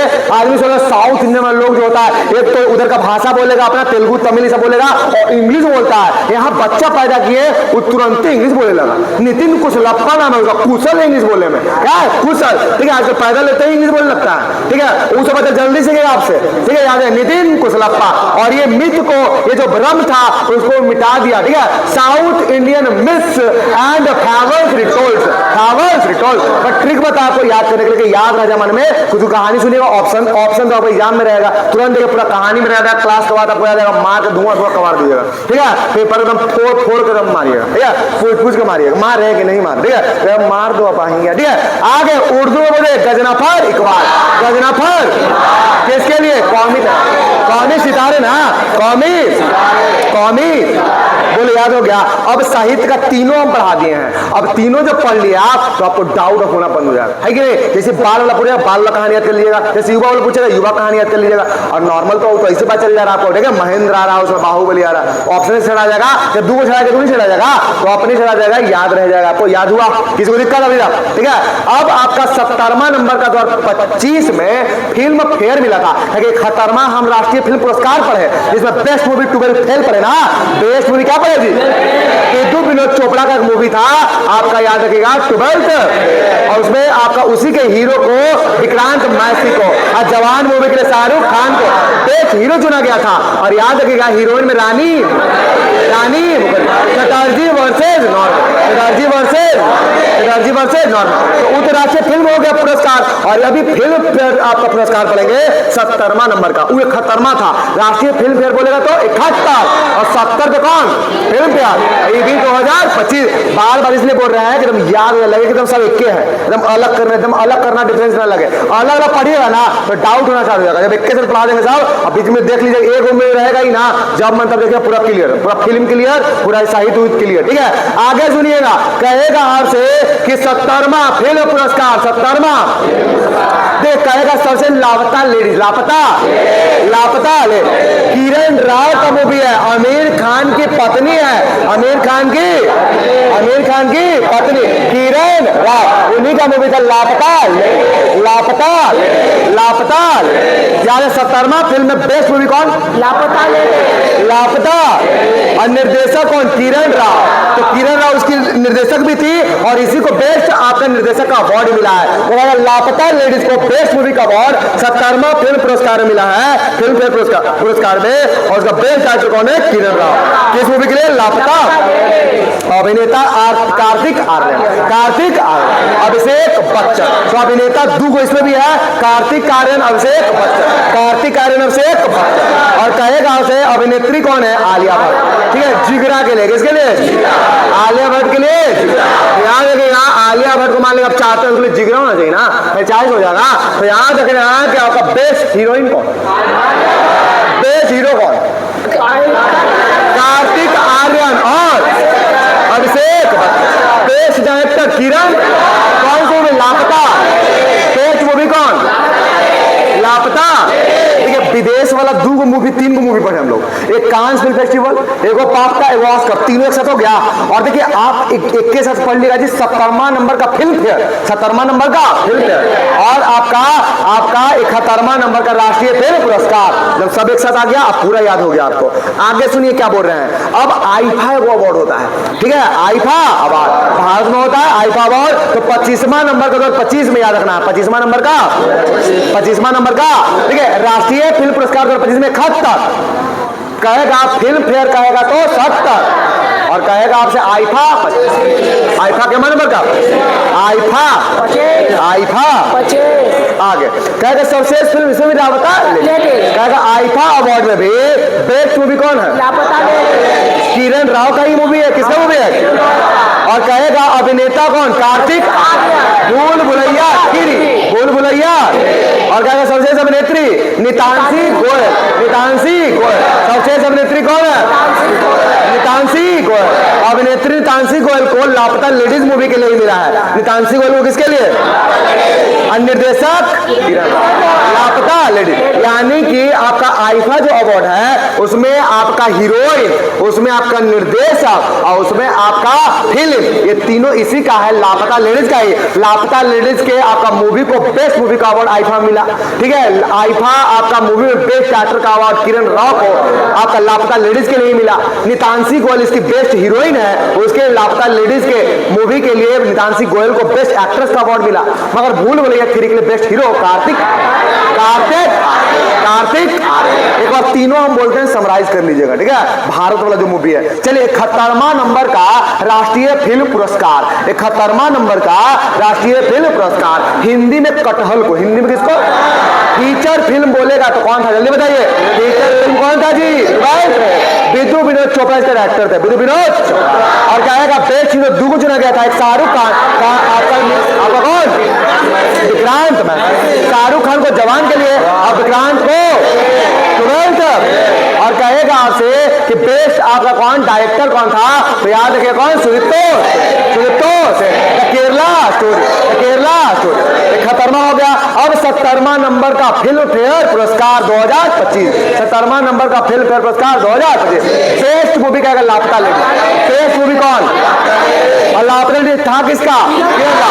तो बेस्ट आपका डायरेक्टर भी चुनी गई किरण राव, किस मूवी के लिए, लापता, लापता। बेस्ट हीरो दो को, एक कार्तिक आर्यन, अभिषेक बच्चन, कार्तिक आर्यन और कार्तिक आर्यन और आलिया भट्ट को बेस्ट एक्टर, किसके लिए, जिगरा, किसके लिए, जिगरा, आलिया भट्ट को बेस्ट एक्टर किस मूवी के लिए, जिगरा, किसके लिए, जिगरा। आगे और आईफा अवार्ड 25वां नंबर का आईफा अवार्ड, 25वां नंबर का आईफा अवार्ड बेस्ट मूवी लापता किसका था, किरण, और इन्हीं को बेस्ट एक्टर चुना गया, किरण राव, किस मूवी, लापता लेडीज। नितांशी गोयल इसके best heroine, best actress Nitanshi Goyal, लापता, और कार्तिक आर्यन को भूल भुलैया थ्री के लिए आपका मिला है बेस्ट हीरो।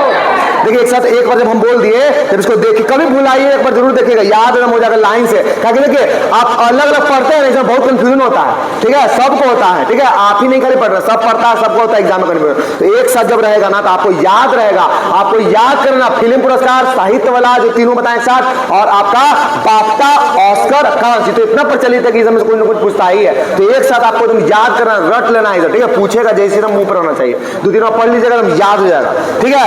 अब देखिए ग्रैमी अवार्ड 26 मिला, इसको याद कर लीजिए, 26 नहीं याद किए थे आप लोग, ग्रैमी अवार्ड याद रखना है आपको।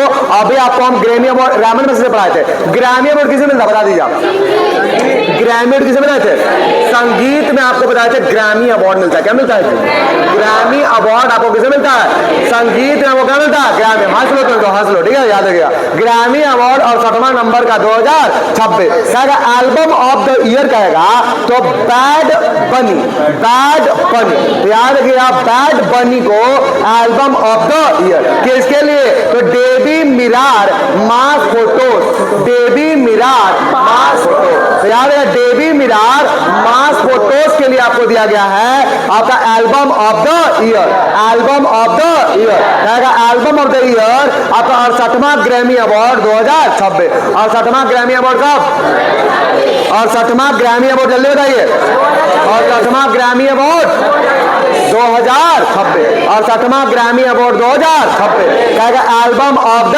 Year, album of the year, album of the year bad बनी, बैड बनी, बैड बनी। याद रखना है डेबी मिरार मास photos, Debbie Tirar Mas photo, मतलब याद रखना ठीक से कि एल्बम ऑफ द ईयर जो है इस बार अच्छा नहीं बना, बैड बन गया। तो ऐसे रखना है एल्बम जैसे बोलेगा ना कि जैसे पूछेगा तो मन में ऐसे कहानी याद करना है बैड। देखिए आपको उल्टा पुल्टा जो हम बात करते थे वही याद रहेगा, इसे भुला जाएगा, उतना याद नहीं रहता सबको, ठीक है।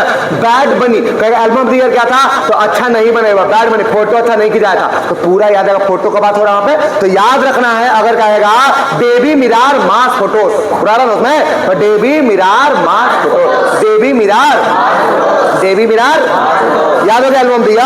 आगे रिकॉर्ड ऑफ द ईयर कहेगा तो केड्रिक लैमर और एसडेज आपका याद रखिएगा, कहेगा कैड्रिक लैमर और एसडेज को आपको मिला है लूथर के लिए, किसके लिए, लूथर।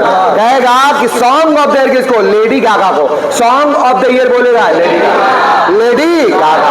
कहेगा आबरा का डाबरा, आबरा का डाबरा, लेडी गागा को किसके लिए, आबरा का डाबरा। तो कहेगा सॉन्ग ऑफ द ईयर कौन, लेडी गागा। अरे सॉन्ग तो गावले जाता है ना, सॉन्ग क्या किया जाता है, गाया जाता है, तो गागा, ठीक है। तो सॉन्ग ऑफ द ईयर बोलेगा तो आबरा कार्ड, आबरा कार्ड, ये तीनों पहले याद हुआ। कहेगा एल्बम ऑफ द ईयर कहेगा तो बताइए बैड बनी, बैड बनी कहा है, बैड बनी तो याद रखना है कि Debi Tirar Mas Fotos, Mas Fotos, Debi Tirar Mas Fotos, Debi Tirar Mas Fotos. और क्या record of the year Kendrick Lamar, Kendrick record of the year बोलेगा तो रिकॉर्ड को जी कैसेट में क्या कैसेट में, तो कैड्रिक से कैसेट याद रखे, मन में कम से कम इतना बात याद है कि एग्जाम में मार दिया। तो कैड्रिक लैमर और एसडेज, ठीक है, एसडेज कहेगा लूथर के लिए, किसके लिए, लूथर। कहेगा song of the year Lady का, song of the year Abracadabra, Abracadabra. आगे सुनिए धर्म गुरु दलाई लामा पूछेगा आपसे, धर्म गुरु दलाई लामा ने आपका मेडिटेशन, सुनिए meditation reflections of his holy name the Dalai Lama album के लिए ऑडियो बुक रेनेशन और स्टोरी टेलिंग रिकॉर्ड श्रेणी में यह प्रतिष्ठित सम्मान पाया गया है। तो इस बार ग्रैमी अवार्ड में स्टोरी टेलिंग में आपको याद रखिएगा दलाई लामा को याद रखिएगा अवार्ड दिया गया है। तो ग्रैमी अवार्ड कहेगा स्टोरी टेलिंग, किसमें, स्टोरी टेलिंग और रिकॉर्डिंग श्रेणी में किसको आपको अवार्ड मिला है, तो याद है दलाई लामा को। किस चीज के लिए, तो नाम याद रखिएगा, याद रखिएगा मेडिटेशन, ठीक है, the reflection of his holy name, meditation the reflection of his holy name the Dalai Lama, the Dalai Lama. Album के लिए ऑडियो बुक, ठीक है, नरेशन और आपका स्टोरी टेलिंग आपको याद है, रिकॉर्डिंग्स के लिए आपको क्या दिया गया, प्रतिष्ठित इस सम्मान से सम्मानित किया गया दलाई लामा। तो बताइए दलाई लामा याद रह जाएंगे, दलाई लामा याद रहेंगे। तो एक आपको बच गया है 77वां नंबर का एमी अवार्ड, कौन सा अवार्ड, एमी अवार्ड, 77वां नंबर का एमी अवार्ड। 77वां नंबर क्या मिला, एमी अवार्ड, क्या मिला है जी, एमी अवार्ड। तो एमी अवार्ड याद रखिएगा बेस्ट कॉमेडी में बोलेगा, बेस्ट कॉमेडी द स्टूडियो के लिए। अरे 225 में मिला तो याद रख लीजिएगा। 77वां नंबर का जो एमी अवार्ड मिला है वो आपका कब मिला, 2025 कॉमेडी श्रेणी में। याद रखिएगा कि बेस्ट आपका कॉमेडी सीरीज कौन, द स्टूडियो। देखिए कॉमेडी उमेडी कहां करता है, स्टूडियो में, सब जगह कॉमेडी क्या रहा है, और स्टूडियो, तो याद रखिएगा और स्टूडियो कहां पे, और स्टूडियो। तो बेस्ट कॉमेडी कहेगा तो स्टूडियो कहेगा। Best drama series the pet, देखा जाए ड्रामा करेगा तो पीट देंगे, तो ऐसी बेस्ट ड्रामा सीरीज में बोलेगा ड्रामा सीरीज में पेट, तो ड्रामा वाला बोलेगा द पेट, बेस्ट कॉमेडी वाला बोलेगा, बेस्ट कॉमेडी वाला, ड्रामा वाला द पेट। अब आइए बेस्ट एक्टर कॉमेडी में, बेस्ट एक्टर कॉमेडी में सेथ रोगन, सेथ द स्टूडियो के लिए, जो स्टूडियो चलता है द स्टूडियो आपका जो बेस्ट कॉमेडी सीरीज था उसके लिए बेस्ट हीरो को चुना गया है, इसका नाम क्या है, सेथ रोगन, सेथ रोगन। अब बेस्ट एक्ट्रेस कहेगा कॉमेडी में तो जीन आपका आसमान, जीन आसमान, हैक्स, जीन स्मार्ट किसके लिए? हैक्स के लिए। किसके लिए? हैक्स। याद है कि यहाँ हीरोइन स्मार्ट रहेगी ना, ये ब्यूटीफुल रहती है, ठीक है, तो याद रखना है। तो आपका हीरोइन जो रहेगी वो स्मार्ट रहेगी, और रोगन कौन रहेगा? हीरो। मतलब रोग में आपका मतलब हीरोइन के जो है चक्कर में हीरो जो है वो रोगी हो गया है, मरीज हो गया है, ठीक है, दिल का मरीज, ठीक है। तो याद रखना है, रोगन बोलेगा तो हीरो, और हीरोइन बोलेगा तो कौन होगा? स्मार्ट। हीरोइन स्मार्ट थी तो हीरो क्या हो गया? रोगी हो गया, ठीक है। नहीं हो गाना है ना, सुने आगे कहे, ठीक है, आगे सुना दे, आगे बताइएगा। कहेगा आपसे कि बेस्ट एक्टर अगर ड्रामा में बोले, बेस्ट एक्टर ड्रामा में, ठीक है, तो नोआ बाइल, नोआ। और बेस्ट एक्टर ड्रामा में अगर बोलेगा आपका ब्रिट लोवार, ब्रिट। देखिए अगर कहेगा बेस्ट एक्टर ड्रामा में तो द पिट के लिए, द पिट के लिए बेस्ट एक्टर आपका द पिट के लिए ड्रामा में चुना गया है नोआ बाइल, नोआ बाइल, नोआ बाइल। मतलब ऐसे इतना पिटाया कि मुंह से बाइल निकल गया, उसका पीत निकल गया, ऐसे याद रखना है, नोआ बाइल, नोआ बाइल, ऐसे मन में याद रखना है। याद है, लेकिन ये सब क्या है ना कि आप नहीं भी दोबारा रिवीजन कीजिएगा ना तो कुछ कुछ कहानी एग्जाम में याद रह जाता है, अपने आप पर आ जाता है। इतना पिटाया कि पीत निकल गया तो याद है नोआ बाइल। और बेस्ट एक्ट्रेस कहेगी तो ब्रिट लोवार, ब्रिट। और याद रखना है सेवरेंस के लिए, किसके लिए? ब्रिट लोवार के लिए हीरोइन को मिला है, सेवरेंस के लिए ड्रामा में, किसमें? ड्रामा में। तो ड्रामा वाला आपको तीन चीज कहेगा, बेस्ट ड्रामा में किसको? The pit. और द पिट के लिए हीरो चुना गया जिसका नाम क्या रहेगा? नोआ बाइल, नोआ बाइल। और हीरोइन चुनी जाएगी किसके लिए? सेवरेंस के लिए, किसके लिए? सेवरेंस के लिए क्या नाम रहेगा? पिट लोवार, पिट लोवार, पिट लोवार। तो ये हो गया ड्रामा वाला। अगर कहेगा बेस्ट आपका तो कॉमेडी सीरीज में अगर पूछेगा तो स्टूडियो, कौन होगा? स्टूडियो। क्या होगा? स्टूडियो। और स्टूडियो के लिए बेस्ट हीरो चुना गया, इसका नाम सेथ रोगन। हाँ, हीरो रोग में किसके पड़ा हुआ था? स्मार्ट लेडी ना, ये याद गया, सेथ रोगन हीरो। और हीरोइन कहेगा जीन स्मार्ट, जीन स्मार्ट। और जीन स्मार्ट को किस आपका कौन सा कॉमेडी मूवी? हैक्स। कौन सा? हैक्स, हैक्स, ठीक है, याद रखना। और याद है सेथ रोगन को स्टूडियो, सेथ रोगन को स्टूडियो। तो हैक्स के लिए हीरोइन को, हैक्स को हीरोइन। तो याद रहेगा, चलिए याद रखिए। कल हमको याद चलेगा पद्म पुरस्कार को पूरा पढ़ा दे। अच्छा एक क्वेश्चन हमको बताइए, अच्छा हम क्वेश्चन हम पूरा पढ़ा दो और वीडियो में पूछेंगे और देखेंगे किसको किसको याद है। कल जो हम पढ़ाए रुके हैं, कोई छूट गया, कोई छूट गया, बोलिए। आपसे हम क्वेश्चन पूछे, देखें कितना मेरा आप कल सुने हैं, याद है आपको, ठीक है। आपको अभी पढ़ाना है जो 4 गो बेल्ट होता है, ठीक है। आपका वायुदाब करके कल वो वायुदाब स्टार्ट किया ना, क्या स्टार्ट किया? वायुदाब। तो याद रखिएगा कि पृथ्वी के धरातल पर, किसके धरातल पर? पृथ्वी के धरातल पर 4 वायु आपका 4 वायुदाब कटिबंध होता है। अब कटिबंध से सब अवगत हो गए, आप फैमिलियर हो गए इस वर्ड से। कटिबंध मतलब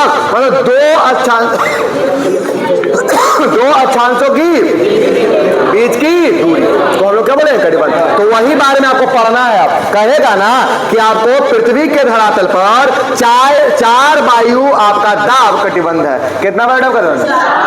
पृथ्वी के अगर कहेगा कि धरातल पर 4 वायुदाब क्या है? कटिबंध है। याद है पहला इसका नाम विषुवत रेखीय निम्न वायुदाब, ठीक है, विषुवत रेखीय। अच्छा ऐसे काहे बोल रहा है? कहा कि आपको हम रोज बता रहे हैं एक बार कि पृथ्वी के आपका विषुवत रेखा के 10 डिग्री या 5 डिग्री जनरली याद रखें, ऐसे 10 डिग्री तब भी सही हो जाएगा, 5 डिग्री ऊपर और 5 डिग्री नीचे निम्न दाब पेटी होता है, डोल्ड्रम इसको कहते हैं, याद रह जाएगा। तो याद रख लीजिएगा। कहेगा यह पेटी, सुनिए, कहेगा विषुवत रेखीय निम्न दाब पेटी क्या होता है? यह पेटी भूमध्य रेखा के 10 डिग्री उत्तर और 10 डिग्री आपका दक्षिणी अक्षांशों के बीच स्थित है, और यहाँ सालों भर सूर्य की किरणें लंबवत पड़ती रहती है। जो विषुवत रेखा है ना उसके 10 डिग्री ऊपर 10 डिग्री नीचे, यानी इन दोनों के बीच दक्षिणी आपका याद रखना है, विषुवत रेखा के 10 डिग्री साउथ और 10 डिग्री नॉर्थ के बीच लंबवत, सालों भर लंबवत, ठीक है, आपका परपेंडिकुलरली आपका यहाँ पर आपका क्या होता है? सूर्य का प्रकाश पड़ते रहता है, ठीक है, सूर्य का प्रकाश रहता है, ठीक है, याद रखिएगा। और यहाँ सालों भर सूर्य के आपका किरणें लंबवत पड़ती रहती है, जिस कारण तापमान हमेशा आपका ऊंचा रहता है। और इस कटिबंध में धरातलीय क्षैतिज पवन नहीं आपका चलती, बल्कि अधिक तापमानकर वायु हल्की होकर ऊपर उठ जाती है और संवहनीय धाराओं का जन्म होता है, और इसीलिए इस कटिबंध को शांत कटिबंध या डोल्ड्रम आपका कहते हैं। पढ़ा दिया था, बहुत बार बताया आपको। देखिए अब एक चीज आप देख रहे हैं कि रेगुलर पढ़ने से क्या फायदा होता है, आपको अब समझ में आ रहा होगा। आपको हम रोज एक बार बता रहे थे उतना दिन पहले से कि अगर वायु गर्म होगा तो कहां उठेगा जी? अगर तो आपको जैसे ही पढ़ोगे आप बात कि आपका निम्न दाब वायु पेटी तो आपको विषुवत रेखा के पास 10 डिग्री ऊपर 10 डिग्री नीचे, उतना नहीं पढ़े होंगे, खाली इतना पता चल गया होगा कि सूर्य का पास लंबत यहां सालों भर पड़ रहा है। इट मीन्स इसका मतलब तो यही हो गया ना कि यहां का वायु हरदम गर्म होगा, और जब गर्म होगा तो कहां जाएगा? धरातल पे चलेगा कि ऊपर? कहां जाएगा? कहा कि हल्का हो जाएगा, और हल्का होता है तो वायु कहां जाता है? हल्का होता है कहां जाता है? अरे भारी होगा तब ना नीचे आएगा। ठंडा वायु नीचे आता है और हल्का वायु कहां जाता है? अब ऐसा में अब बहुत चीज आपको पढ़ने की जरूरत नहीं पड़ेगा, जितना आपको समझाया है। अगर जो अच्छा से पढ़ रहा है, समझ रहा है, तो उसको बार बार नहीं पढ़े पड़ेगा, ठीक है। एक देखिए सीरीज बन रहा है वो, और रोज से संबंधित बात, और आप धीरे रोज कुछ न कुछ से रिलेटेड बात सीख रहे हैं। तो अब आपको और समझ में आया कि आपका विषुवत रेखा पहला 4 पेटी हमको कटिबंधीय पेटी पढ़ना है। आपको वायु दाब का कितना पेटी पढ़ना है? 4। इसमें से पहला आप पढ़ लिए कि विषुवत रेखा के 10 डिग्री ऊपर और 10 डिग्री नीचे निम्न दाब का केंद्र होता है, इसलिए इसको शांत परिपेटी कहते हैं, या इसको हम लोग क्या बोलेंगे? क्या बोलेंगे? याद रहेगा। अगर इस जगह 5 डिग्री ऊपर 5 डिग्री नीचे तब भी गलत नहीं होगा, ठीक है। जनरली 5 डिग्री होता है, मगर आपको 10 डिग्री ऊपर 10 डिग्री नीचे तक याद रखिए, हार्डली आपको याद रखना है। कोई दिक्कत यहाँ तक नहीं ना? पूरा याद हुआ? तो आपको गर्म सालों भर क्योंकि लंबत पड़ते रहेगा सूर्य का प्रकाश, इसीलिए आपका वायु हल्का हो कहां जाएगा? आपको जब समुद्री समीर, जब आपका धरातलीय समीर से पढ़ाया था, जब कंसेप्ट में पहले ही बता चुके थे, तो आप ज्यादा समय में ग्रैप कर रहा होगा आपका जवाब, ठीक है। तो रोज सुनिए ध्यान से, आपको याद हो जाएगा एक लाइन, ठीक है। ये सब टफ नहीं लगेगा, ठीक है। आगे देखिए नोट में आपको 2 बात लिखा हुआ है, क्या चीज? कि विषुवत रेखा पर पृथ्वी के घूर्णन का वेग, ठीक है, विषुवत रेखा पर पृथ्वी के घूर्णन का वेग सबसे अधिक होता है, और जिससे यहां पर अपकेंद्री बल सर्वाधिक होता है। घूर्णन बल अधिक होता है आपका कहां पे? विषुवत रेखा पर। पृथ्वी में कहेगा कि आपका घूर्णन बल कहां सबसे अधिक होगा? पृथ्वी के विषुवत रेखा पर, और इसीलिए यहां पर अपकेंद्री बल क्या होता है? सर्वाधिक, जो वायु को पृथ्वी के पृष्ठ से परे धकेलता है। कहा है कि आपका पृथ्वी का जो केंद्र होगा उससे परे, ठीक है, उसके बियॉन्ड धकेलेगा, ठीक है। आप केंद्र को बाहर क्यों लगेगा ना जी, ठीक है, धकेलेगा, याद रखिएगा। और इसी कारण इसके कारण भी यहाँ पर वायु दाब क्या होता है? कम होता है। तो इसका रीजन एक ये भी है आपका कि आपका जब घूर्णन गति आपका पृथ्वी करती है तो वहां पर आपका घूर्णन गति सबसे अधिक कहां पे होता है? तो विषुवत रेखा के पास। ये भी क्वेश्चन बन जाएगा आपके एग्जाम में, कथन कारक को बता दीजिए, ठीक है। तो याद रखिएगा कि घूर्णन पृथ्वी तो घूम रहा है, आपको पता है कैसे कैसे घूम रहा है? तो पश्चिम से पूरब। कैसे घूम रहा है जी? जितना ग्रह है सब पश्चिम से पूरब, 2 को छोड़कर, एक शुक्र और एक अरुण, एक शुक्र और अरुण। बुध शुक्र में उपग्रह नहीं है, क्या नहीं है? उपग्रह, मगर उल्टा चक्कर कौन लगा? शुक्र और अरुण, शुक्र और अरुण, पूरब से पश्चिम, पूरब से पश्चिम, पूरब से पश्चिम। तो याद रखिएगा ऐसे आपका चक्कर लगा पश्चिम से पूरब की ओर, इसीलिए आप पृथ्वी का जो आपका चंद्रमा है, आपका पृथ्वी का जो सूर्य होता है पृथ्वी पर, वो कहां उगते दिखाई देता है? पूरब की ओर। हम लोग पश्चिम से पूरब चक्कर लगाते हैं। तो जब चक्कर लगाते हैं तो घूर्णन गति के कारण आपका सबसे अधिक गति विषुवत रेखा के पास होता है, और इसीलिए आपका वहां पर केंद्रक बल सबसे अधिक होता है, और केंद्रक बल आपका उसके बाहर को ढकेलेगा, तो वहां से आपका वायु बाहर को रह जाएगा, मतलब वहां निम्न दाब का क्या हो गया? केंद्र हो गया। क्या हो गया जी? निम्न दाब का केंद्र। समझ में आया बात? तो एक तरह से ये भी याद रखिएगा, अगर वो एक रीजन है तो ये भी एक रीजन है, ठीक है, याद रखना है।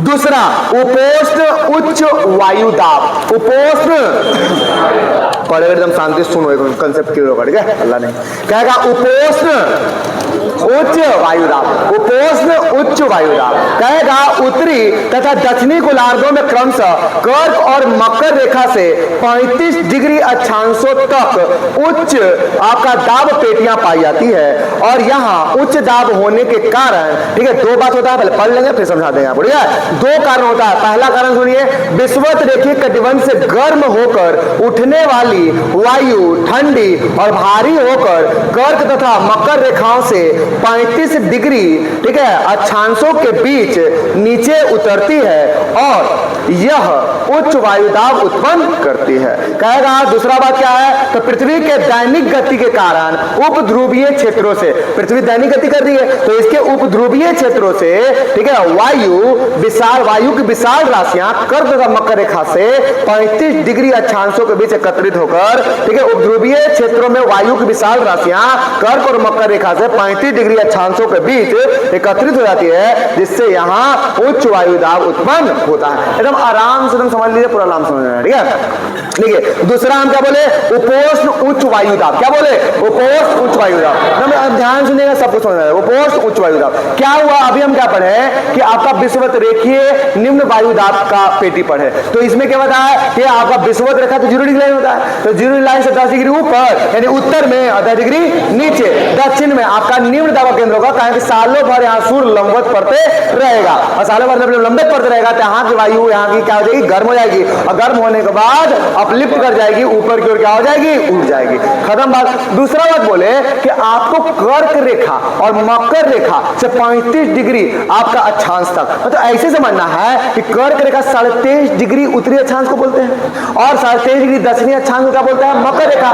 तो 23.5 अगर उत्तरी गोलार्ध में अगर देखेगा तो आपका 23.5 डिग्री से 35 डिग्री के बीच, 23.5 डिग्री से 35 डिग्री के बीच, और दक्षिणी गोलार्ध में भी आपका 23.5 डिग्री से 35 डिग्री। तो 23.5 डिग्री जब दक्षिण में होता है ना उसी को मकर कहते हैं। क्या बोलते हैं, मकर रेखा। और 23.5 डिग्री जो ऊपर होता है ना उसी को कर्क रेखा। तो उतना नहीं बोल के खाली ये बोल दिया आपको कि आपका उपोष्ण कटिबंधीय वाला में आपका उच्च वायुदाब का केंद्र होता है आपका 23.5 डिग्री यानी कर्क रेखा से 35 डिग्री ऊपर और मकर रेखा से 35 डिग्री ऊपर। आपका याद रखिएगा, उसके लिए तो ऊपर है, ध्रुव याद रखिएगा, ठीक है। तो याद रखना है आपको, उसके बीच में आपका उच्च वायुदाब का क्या होता है, केंद्र होता है। और दो बार इसमें बताया कि उच्च वायुदाब का केंद्र कहाँ होता है, ठीक है। एक तो ई रीजन बताया, एक तो ई रीजन आप समझ लीजिए कि जो गर्म यहाँ का वायु हुआ तो ऊपर उठा, अरे गर्म हुआ तो ऊपर उठा, तो ऊपर उठ के आपको याद रखेगा वहां पे आपका संग्रह होके वहां से फिर आपका क्या होगा, ठंडा होकर फिर क्या भारी हो क्या होगा, आएगा आपका नीचे और आने से आपका वहां पर क्या बन जाता है, उच्च वायुदाब का केंद्र बन जाता है। क्या बन जाता है, उच्च वायुदाब का केंद्र। और दूसरा बात कहा कि उपध्रुवीय क्षेत्रों से ठंडा आपका वायु है वो आपका 23.5 डिग्री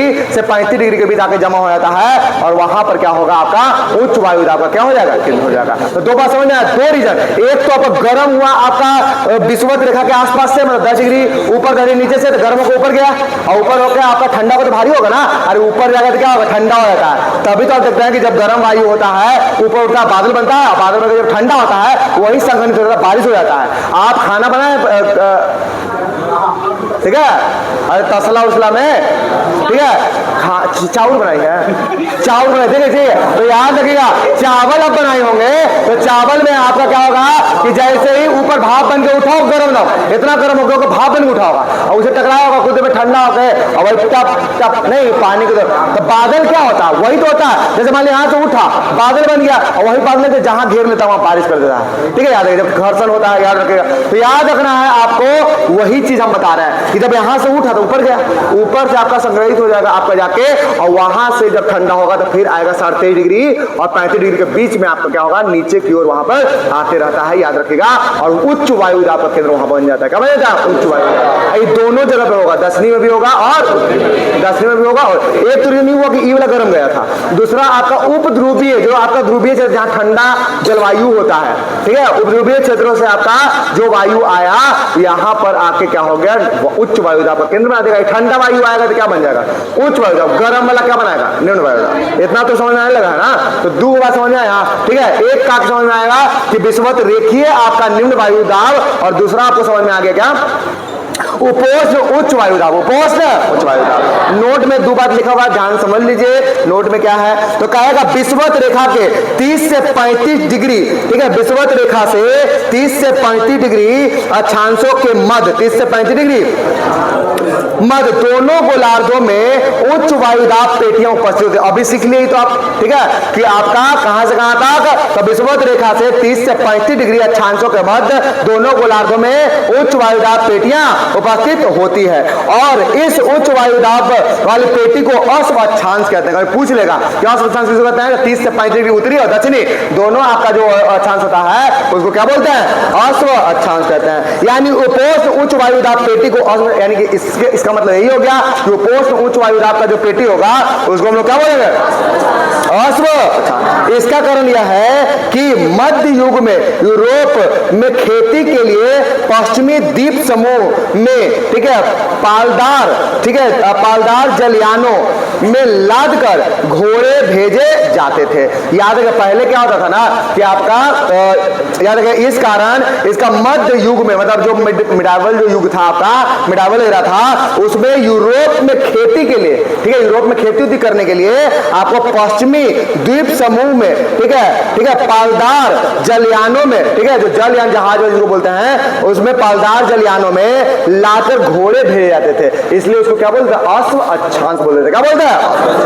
प्रायः इन जलयानों को इन अक्षांशों के बीच वायु शांत रहने के कारण आगे बढ़ने में कठिन होता था, क्योंकि वायु चलेगा तब ना आपको वहां पर आपका हेल्प मिलेगा, उधर क्यों ढकेलेगा तो आप आसानी से चल जाएगा, मगर शांत रहेगा तो आपको बहुत खेना पड़ेगा ना, बहुत मेहनत करना पड़ेगा, ठीक है। तो आगे चलने में क्या होता था? कठिनाई होता था। अतः जलयानों का भार, ठीक है, कम होने के कारण घोड़े समुद्र में फेंक दिए जाते थे। वहीं पर क्या होता था कि जलयान में क्या होगा, अब देखिए आपको वायु चल नहीं रहा है और दूसरा बात बहुत मेहनत करना पड़ा, तो बहुत सारा घोड़ा को उठा के उससे समुद्र में फेंक दिया जाता था, ठीक है, कि अपना मर जाएगा, ठीक है, याद रखिएगा, और आपको ये सब हल्का कुछ हो जाएगा तो आगे बढ़ेगा। इसीलिए क्या कहते हैं? अश्व अक्षांश रेखा। इसका रीजन यही है कि मध्य युग में जो है आपका, वहां से आपका पश्चिमी द्वीप में आपका घोड़ा ले जाता था पालियान नाव में, मतलब उगला नाव जो है वो डंटा उंटा नहीं रहता था, ऊपर से एगो देखते होंगे, ठीक है। तो याद रखिएगा आपका उगला नाव में लाद के ले जाता था, और भारी होने के कारण, क्योंकि यहाँ आपका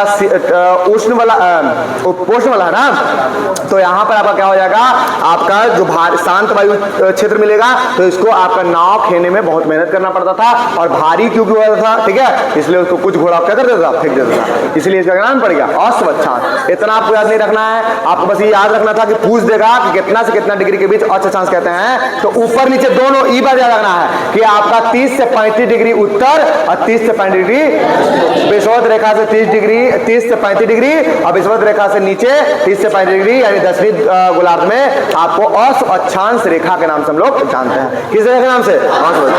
ठीक है। तीसरा याद रखिएगा, उपध्रुवीय निम्न वायुदाब, उपध्रुवीय निम्न वायुदाब, उपध्रुवीय निम्न वायुदाब, ठीक है। आगे सुनिएगा, कहेगा आपसे कि 45 डिग्री उत्तरी तथा दक्षिणी अक्षांशों से क्रमशः आर्कटिक तथा अंटार्कटिक वृत्तों के बीच निम्न वायु भार की पेटियां पाई जाती है। देखिए लाइन से याद रख लेना है। सबसे पहले आपको क्या मिला? निम्न वायुदाब, फिर क्या मिला? उच्च वायुदाब, फिर क्या मिलेगा? निम्न वायुदाब, फिर क्या मिलेगा? उच्च वायुदाब। तो ऐसे आपको 4 को पेटी आपको याद रखना है, ठीक है, याद रखिएगा। तो याद रखना है, उप ध्रुवीय कहेगा, निम्न वायुदाब कहेगा तो 45 डिग्री उत्तर तथा दक्षिणी अक्षांशों, यानी वहां तक 35 डिग्री तो पढ़ लिए थे, ठीक है। तो उसके बाद आपका बीच में आपका गैप रहेगा और 45 से आपका इसको ज्यादातर 66.5 तक आप बोल सकते हैं, ठीक है। कहां तक? 66.5। तो 45 से 66.5 ऊपर यानी नॉर्थ में, अब 45 से 66.5 दक्षिण में, साउथ में आपको याद रख लेना है। और उसको अगला बार जब हम पढ़ेंगे तो उसमें 66.5 से 90 के बीच में याद रखेंगे। ध्रुवीय क्षेत्र पढ़ेंगे जहां आपका उच्च वायुदाब फिर आ जाएगा। क्या जाएगा? उच्च वायुदाब। 45 डिग्री उत्तरी और आपका दक्षिणी अक्षांशों से क्रमशः आर्कटिक तथा अंटार्कटिक वृत्तों के बीच निम्न वायु भार की पेटियां पाई जाती है, जैसे उपध्रुवीय निम्न दाब पेटी कहते हैं। वहां फिर वही वाला गर्म होगा, ठीक है आपका, तो वहां पर क्या कहलाएगा? निम्न वायुदाब। निम्न वायुदाब कब बनेगा? जब वहां की वायु क्या होगा? गर्म। उसके बाद आपका ध्रुवीय उच्च वायुदाब आपका 80 डिग्री उत्तरी तथा आपको याद रखना है तथा दक्षिणी अक्षांशों के उत्तर में, मतलब 80 से आप 90 के बीच में ले लीजिएगा कि 90 तो लास्ट होता है ना आपका ध्रुव के तब होता है जी, 90 डिग्री साउथ और 90 डिग्री नॉर्थ। तो याद रखिएगा 80 डिग्री उत्तरी और दक्षिणी अक्षांशों के उत्तरी तथा दक्षिणी ध्रुव तक उच्च आपका दाब पेटियां पाई जाती हैं, उच्च दाब पेटियां पाई जाती है। तो ये 4 आपका वायु दाब पेटियां था, याद हो गया। 4 वायु, कहां कहेगा कि आपका उच्च वायुदाब होता है, कहां कहेगा निम्न वायुदाब होता है, कहां अश्व अक्षांश कहते हैं, ठीक है। तो याद रखिएगा ये सब आपका क्वेश्चन इसमें यही बनेगा आपसे, ठीक है। तो याद रखिएगा, कहेगा निम्न वायुदाब जो पेटी होता है आपका विषुवत रेखा के आपका 10 डिग्री ऊपर और 10 डिग्री नीचे, 10 डिग्री ऊपर 10 डिग्री नीचे निम्न वायुदाब का होता है। और इसमें हम दो रीजन बताए, एक तो सालों भर यहाँ सूर्य का प्रकाश पड़ते रहेगा लंबवत, जिससे यहाँ की वायु गर्म हो जाएगी और गर्म होकर ऊपर उठेगी, ठीक है। और दूसरा बात बताया कि पृथ्वी के घूमने के कारण यहाँ पर विषुवत रेखा के पास गति ज्यादा होता है, और गति ज्यादा होने से आप केंद्रक बल यहाँ ज्यादा लगता है, जिससे आप केंद्रक बल बाहर की ओर बियॉन्ड द आपका केंद्र या नाभिक से आपका बाहर की ओर फेंकेगा हवा को, जिससे निम्न दबाव क्या बन जाएगा, केंद्र बन जाएगा। दो बात, ठीक है। और उसमें आपका दूसरा आपको हम क्या पढ़ा है, आपका उपोष्ण उच्च दाब केंद्र, उपोष्ण उच्च दाब केंद्र। उच्च दाब में भी दो नियम आपको हम बताएं, ठीक है। एक तो पहले उपोष्ण याद करना है, कहां से कहां के बीच में होगा, तो विषुवत रेखा से 30 से 35 डिग्री, दक्षिण उत्तर दोनों, इसी को अस्वच्छांश कहेंगे। ये तो आपका मेन आपका की पॉइंट हो गया। मगर दो बात इसमें गर्म कैसे कैसे उच्च दाब कैसे कैसे बन रहा है। एक तो आपका गर्म जो वायु था ऊपर गया, आपका जो विषुवत रेखा पर से गर्म वायु जो उठा 10 डिग्री ऊपर 10 डिग्री, ठीक है, गर्म कहां उठा, ऊपर, उसके कारण उच्च दाब हो रहा है, वहां वायु जा रहा है, तो ठीक है। और दूसरा बात आपका कि उप ध्रुवीय क्षेत्र से जो वायु आ रहा है आपका, उसी कारण यहाँ पर आपका उच्च दाब केंद्र बन रहा है। दो बात, ठीक है। तीसरा आपको क्या पड़े, उप ध्रुवीय आपका वायु जो आपको कहां से कहां तक बढ़ना है, तो 40 से लेकर 66.5 याद रख लीजिएगा, 45 से, ठीक है, 45 से 66.5, 45 से 66.5, इसको हम लोग निम्न वायु दाब वाला कहेंगे, उप ध्रुवीय निम्न वायु दाब केंद्र, उप ध्रुवीय निम्न वायु दाब केंद्र। और याद रखिएगा आपका चौथा, इसको ध्रुवीय कहेंगे, ध्रुव पर तो ऐसे ठंडा है, ठीक है, ध्रुव पर क्या है, ठंडा, तो वहां इसमें उच्च वायु दाब होगा, वहां की वायु क्या होगी, ठंडा ना हो गया, ठंडा वायु का उच्च वायु दाब केंद्र बनेगा ना। निम्न वायु दाब कौन है, जो गर्म वाला होगा, क्या होता है, गर्म। बोले क्लियर है, ठीक है। चारों वायु दाब पूछ लिया, कौन कौन किसी बीच होती है बता दीजिएगा, ठीक है। और सबसे आपका लास्ट वाला 80 डिग्री के पार आपको पता है, 80 डिग्री के पार, अब पार मतलब इधर में चलना जाए तो, ठीक है, 90 तक ही होता है, ठीक है, ध्रुव आपका, ठीक है, 90 डिग्री उत्तरी स्थान, 90 डिग्री दक्षिण, ठीक है। तो याद रखिएगा ये दोनों बात, ठीक है, याद रखिएगा, ठीक है। पवन हम लोग को पढ़ना है, क्या पढ़ना, पवन। पवन मतलब क्या होता है, विंड, पवन मतलब क्या होता है, विंड। तो पवन याद रखिएगा, जिसको विंड हम लोग कहते हैं, ये भी याद कर लीजिएगा। कहेगा पृथ्वी के धरातल पर वायु दाब में क्षैतिज विषमताओं का कारण, ध्यान समझिएगा, पवन पवन तो क्वेश्चन पूछता है, ठीक है, याद रखिएगा विंड से। तो कहेगा कि पृथ्वी के धरातल पर वायु दाब में क्षैतिज विषमताओं के कारण वायु हमेशा उच्च वायु दाब क्षेत्र से निम्न वायु दाब क्षेत्र की ओर बहती है। ये सब तो आप पहले ही रटवा दिए आपको कि आपका high pressure to low pressure, वायु का अब कहेगा गमन किस ओर होगा, तो हरदम high pressure to low pressure, हरदम कहां होगा जी, high pressure to low pressure, high pressure to, वायु का गमन हरदम कहां से होगा, high pressure to low pressure, high pressure to low pressure. तो कहेगा पृथ्वी के धरातल पर वायु दाब में क्षैतिज विषमताओं के कारण, वायु दाब में क्षैतिज विषमताओं के कारण वायु हमेशा उच्च वायु दाब क्षेत्र से निम्न वायु दाब क्षेत्र की ओर क्या होती है, बहती है। और क्षैतिज रूप से इस गतिशील हवा को क्या कहते हैं, पवन। क्षैतिज रूप से जो गतिशील हवा हुआ, क्या हुआ कि हवा कैसे चला कि हाई कहीं आपका विषमता, आपका वायु दाब का बहुत सारा विषमता पाया जा रहा है। अभी विषमता को पढ़े आप लोग, कैसे कैसे विषमता है, कहां लो प्रेशर कहां, ठीक है। ये सब विषमता कारण क्या हो गया कि आपका जो हवा है वो high pressure to low pressure चलना स्टार्ट हुआ, और जब क्षैतिज आपका हाई प्रेशर लो प्रेशर चला तो यही आपका पवन कहला गया, ठीक है। कहा कि आपका पवन कैसे चलेगा, high pressure to low pressure, तभी तो गमन होगा, नहीं तो पवन तो एक ही जगह रहता है। पवन क्यों चल रहा है, क्योंकि यहाँ हाई प्रेशर है, यहाँ लो प्रेशर है, तो हाई प्रेशर से लो प्रेशर की ओर पवन का बहाव होगा, और उस कारण पवन चलेगा क्षैतिज, और उसको हम लोग क्या बोलेंगे, पवन कहेंगे, ठीक है। तो याद रहेगा पवन, ठीक है। तो पवन का कहेगा बहाव कैसे होता है, क्षैतिज, कहेगा वर्टिकली, ये भी कोड देखिए, ये बहुत छोटा बात है, इसको आप ध्यान नहीं दे रहा हूँ, हम यहाँ बात पर ध्यान दिलवाना चाह रहा था। पवन का प्रवाह क्षैतिज होता है, याद रखिएगा, ठीक है। पवन का कभी कथाकार बोल ले लगेगी, अभी तो आपको लग रहा कौन सा बड़ा बात है, जब हाथ देगा तो लगेगी कौन मारे, ठीक है। तो याद रखिएगा पवन का प्रवाहन तभी इसको कह रहे हैं जब इसका क्षैतिज प्रवाह हो रहा है, और क्यों हो रहा है, high pressure to low pressure आपका क्या होता है, पवन का गमन होता है, याद रखिएगा। आगे कहेगा कि क्षैतिज रूप से इस गतिशील हवा को, तो हवा हम बोल रहे थे, उसका नाम पवन दिए हैं, वो तो हम लोग पर्यायवाची से हवा पवन सब बोल ही देते हैं, और जनरली हवा था वो, और क्योंकि वो क्षैतिज दिशा में चल रहा है high pressure to low pressure की ओर, इसलिए उसका नाम क्या दे दिया, पवन। तो पवन हवा में अंतर समझ आया, ठीक है। हर हवा पवन नहीं देते, हवा पवन क्या होगा, हवा होगा, ठीक है, ठीक है। आगे कहेगा ऊर्ध्वाधर दिशा में गतिशील हवा को वायु धारा कहते हैं, देखिए आ गया ना, यहाँ वर्टिकली अगर है तो वायु धारा कहेंगे, उसको पवन। एग्जाम में आ जाएगा ये सब क्वेश्चन, देखिए छोटा बात है, मगर आपको इस चीज का फर्क नहीं, तो हल्के से पवन बोल दिया, बट पवन बस समझ रहे होंगे अभी तक आप उसको। अभी आप सोचिए कि अभी इस बात को नोट कर रहे थे, आपके धरातल में चल रहा है इसलिए पवन चल रहा है, ये बात नहीं सोचा होगा, बस पढ़ लिए होंगे उसको, इस बात पे इंगित नहीं किया होगा, डिनोट नहीं किया होंगे कि क्योंकि धरातल में चल रहा है इसलिए बोल रहा है, ठीक है। तो तुम्हारे अनुसार तो जितना हवा जा रहा है सब पवने हैं, ठीक है, सब धन 22%, ठीक है। तो याद रखिएगा, इसीलिए आपको हम समझाने के लिए आए, ठीक है, कि आपको अभी नहीं समझ में आएगा बहुत सारा बात। चलिए, तो छायतीय रूप से गतिशील हवा क्या कहेंगे? पवन। छायतीय रूप से गतिशील हवा क्या बोलेंगे? और ऊर्ध्वाधर दिशा में गतिशील हवा को वायु धारा, एयर करंट कहते हैं। और याद है, पृथ्वी के धरातल पर 36 पवने संयुक्त प्रभावों का, 3 संयुक्त प्रभावों का परिणाम होता है।